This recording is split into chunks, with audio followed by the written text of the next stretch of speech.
It is clear that the earnings apocalypse has started, and we could be looking at new 52-week lows very, very soon. Hi guys, it's Doc Curry, and the earnings apocalypse has started. Google is down over 5% after hours, and the entire market's down over 2%. You need to know what's going on because this affects your stock. So let's get into it. Before earnings were even reported on Tuesday, the S&P Case-Shiller Index came out and showed that home prices had cooled at a record pace. Home prices were down 2.6% in August, which was the fastest drop in home prices in history. For everybody who is saying that this recession is not like 2008, you're absolutely correct. This is worse. Now, once earnings did come out Tuesday after the close, there were a few winners. Visa was one of them. Visa beat on the top and bottom lines, meaning they beat analyst expectations on both earnings and revenue. Now, this was expected. After Bank of America, Citibank, and American Express all beat expectations, we pretty much knew that Visa was going to beat expectations as well. So this really wasn't that much of a surprise, and Visa was up a little over 1% after hours. Chipotle also reported better than expected earnings, saying that their price hikes were able to lift revenue above the loss in sales from a decline in the number of customers who are visiting their stores. Chipotle said same-store sales rose 7.6%. Unfortunately, even that beat was not enough to help Chipotle rise in price after earnings. Chipotle was down 1.5% after hours. Now, unfortunately, that was the end of the good news. Everything else went downhill from there. Texas Instruments revenue forecast fell far short, and that stock was down quite a bit after hours. It's also a bad omen for the economy because Texas Instruments saw their revenue decline in every single segment of the economy. And toy maker Mattel also cut their annual profit forecast, citing inflation issues and declining sales. Mattel was down over 5% after hours. And Spotify shares also dropped over 6% after hours after they fell short of their third quarter earnings. Monthly active users was up 20% from the year prior, and paid subscribers was up 13% year over year, but unfortunately it wasn't enough to help the stock price rise, even though it was a slight beat in earnings. The fact is that going into a recession, you cannot simply barely beat analysts' expectations. Everybody knows that revenue and earnings are going to continue to drop throughout the rest of this year and well into 2023. And unfortunately, that's why Spotify was down so much after hours, is because just coming in line with expectations is not good enough going into a recession. And Microsoft showed that clearly after it beat analyst expectations on both revenue and earnings. However, they had very weak guidance for Q4 and into 2023, and Microsoft stock was down 6% after hours. Microsoft had a slight earnings beat at $2.35 per share versus $2.30 expected. Revenue was also a beat at $50 billion versus $49.61 billion expected. Now, when it comes to Microsoft, the big thing that I was looking out for is how their cloud service business did, because this would give really good insight into Amazon and how their cloud service business might be doing as well, since Amazon's AWS is one of Amazon's largest income producers. Microsoft's Intelligent Cloud Business segment, which includes the Azure public cloud, generated $20.33 billion in quarterly revenue. Now that's up 20% and just slightly less than the $20.36 billion consensus that analysts had expected. Azure revenue specifically grew 35% in the quarter. However, it grew 40% in the previous quarter, so that was a decline in the rate of growth. Growth in Azure consumption continued to moderate, that is a nice word for decline, and higher energy costs in the quarter significantly hurt the gross margin of Azure, meaning the profits were down a lot.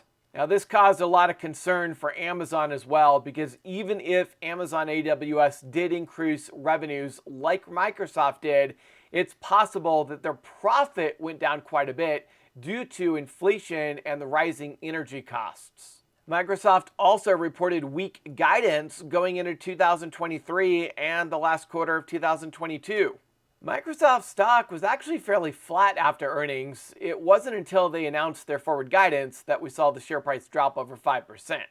With respect to guidance, Microsoft sees $52 to $53 billion in revenue for the second quarter, which implies a 2% growth. 2%.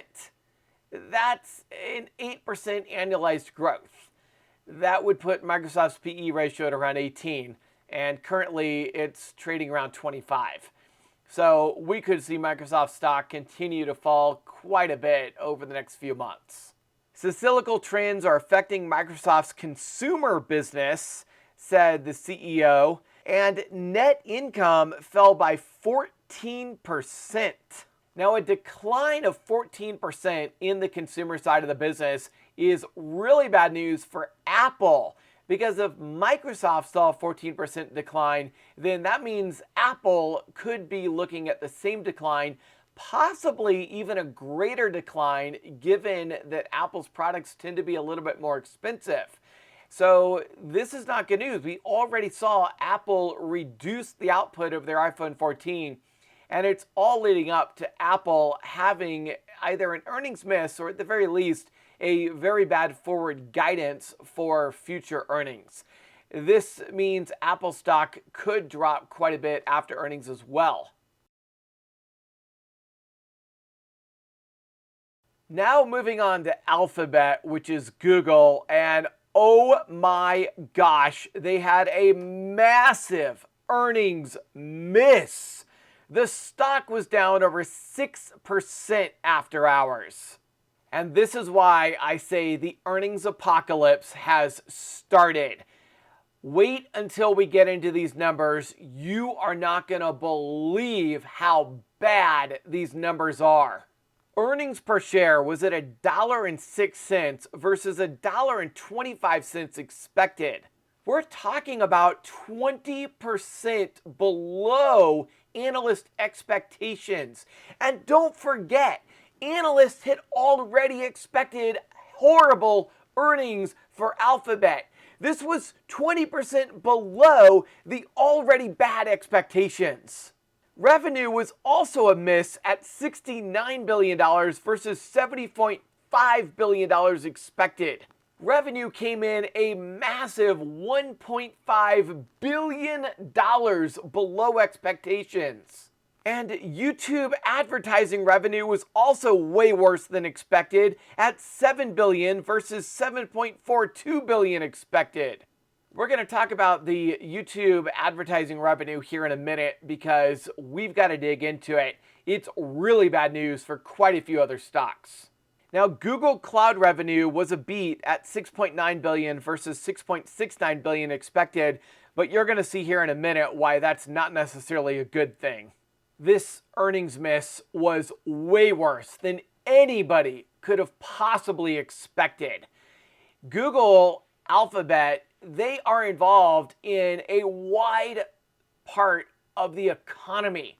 When their earnings go down, it shows that companies across the board are really struggling as they cut back on advertising on Google. Pretty much everybody advertises on either Google or YouTube or both. So with advertising coming in so much worse than expected, this is a really bad omen for the entire economy. And just wait, we're going to get into more numbers here in a second. It gets worse. Revenue growth slowed to 6% from 41% a year earlier. This was the weakest period for growth since 2013. 6% revenue growth, not earnings growth, because that actually declined revenue growth. This shows a significant slowdown in the economy. YouTube ad revenue slid about 2%. Negative. It didn't grow, it went backwards. YouTube's revenue is going backwards. And you got to understand that when it comes to YouTube revenue, this is their largest producer. It's their largest profit margin. So when their advertising revenue goes down, a huge swath of earnings and profit goes away with it. This is not only really bad news for Google, it's really bad news for other stocks as well, which I'll talk about here in 1 second, but we got to get through the rest of this. Philip Schindler, Chief Business Officer for Google, said the company saw a pullback in spend on search ads from a wide variety of areas, including insurance, loans, mortgage, and cryptocurrencies. Google's earnings mark an ominous start to big tech earnings week for investors focused on the digital ad market. Meta is scheduled to report earnings on Wednesday, and analysts are expecting a second straight quarter of declining revenue. Now, I said that the Google Cloud beat was actually not a good thing, and here's why. While they did beat analysts' expectations, losses in Google Cloud widened to $699 million from $644 million the year prior. So even though revenue increased, the earnings went even further into the red, meaning the more customers Google picks up, the more money they lose. That's not good. That is not a winning business model. Google said they enacted some cost-cutting measures across the company, citing economic challenges, including a potential recession. We all know we're already in a recession. This is just a sign it's obviously getting worse. Soaring inflation, rising interest rates, and a slowdown in ad spending. Google said they wanted to make the company 20% more efficient, which would include slashing jobs and product cuts. Google said it had a total full-time worker headcount of 186,779, which was up from 150,028 last year. However, our actions to slow the pace of hiring will become more apparent in 2023, and in Q4, headcount additions will slow to less than half of the number added in Q3. So all of those extra job openings that show we have more available jobs than available workers, guess what? They're all about to go away. And that means the unemployment rate is about to skyrocket. And that means the recession is about to get a whole lot worse. I said I would talk more about YouTube's shrinking ad business and why this is such a horrible sign for the economy. Let's go ahead and talk about that now. I already explained how Alphabet's overall growth drastically declined from 41% a year ago down to 6% this year. And last week, Snap set the tone for online advertising market when it missed third quarter analyst estimates, sending its shares tumbling more than 30% the next day. Snap attributed its poor sales to companies decreasing their marketing budgets, and Microsoft also reported a slowdown in its online advertising business. So it's not just Google and YouTube. Companies are cutting their advertising budgets across the board. And the reason this is such a big deal is that when companies start to see a decline in revenue and a decline in earnings, the first thing that gets cut is advertising. It is a horrible sign that companies across the board are seeing a significant slowdown in growth, in some cases actually reversing and declining in the revenue and profits that they have. And this is all a sign that the recession that we're currently in is getting worse. And don't forget that Meta reports earnings on Wednesday after the close. They're already expected to have a second straight quarter of declining sales. And judging from the recent earnings reports of these various tech giants, it is unlikely that the Facebook parent is going to report any signs that the online advertising market is set for a rebound. Now, nothing is guaranteed, but at this point, it looks like put options on Meta might be a sure bet. Meta stock already fell over 4% after these earnings because people know that they are going to have a really tough quarter. And don't forget that Shopify also reports Thursday before the open, and Apple and Amazon report Thursday after the close. So earnings week continues with Meta, Shopify, Apple, and Amazon all on tap over the next few days. It is clear that the earnings apocalypse has started, and we could be looking at new 52-week lows very, very soon if the next four large tech stocks continue to report the horrible earnings that Alphabet and many others have already reported. This could be one of the worst earnings seasons we have seen in a long time. You are most likely going to see a lot of references to the worst earnings since 2020 or 2008. In Alphabet's case, 2013. And don't be surprised if we see a lot more downside from here. Now, if there's any good news in all of this, I wanted to let you know that Moomoo is offering their 5 free stocks for a deposit of $100 or more, and up to 15 free stocks for a deposit of $2,000 or more. I also wanted to let you know that if you use my link in the description below, on top of the free stocks, you will also get an additional $10 in cash.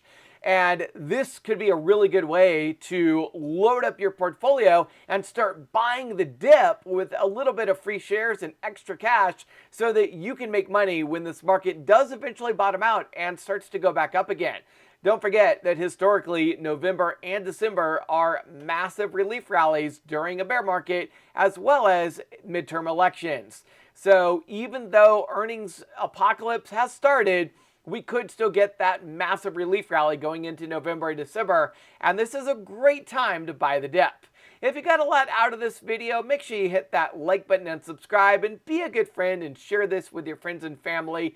And if you want to know more about some of the earnings that are coming out this week, you can watch the last video that I uploaded here.